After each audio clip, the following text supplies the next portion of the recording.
美国有坚定灭共派啊，就是希望美国政府官员真正出来干倒共产党，是2020年大选的核心。第二，组成一个新的专门灭共的一个小组，现在还正在研究中，还有一个，对共产党呢要10大招啊，当然这10招都是我推荐的啊，10大招啊全面开始。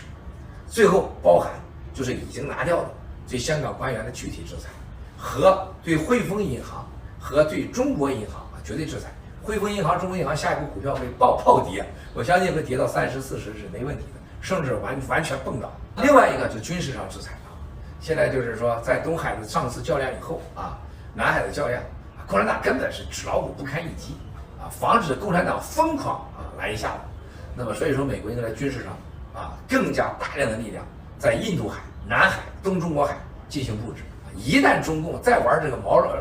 老鼠戏猫的游戏，直接歼灭，而且这个不会引发什么全面战争，不可能。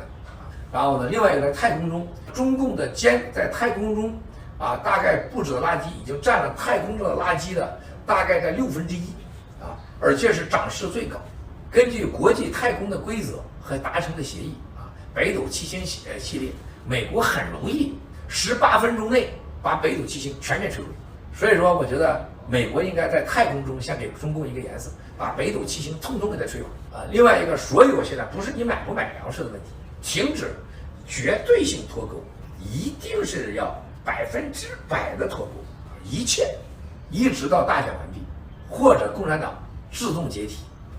现在美国各部门也正在组合，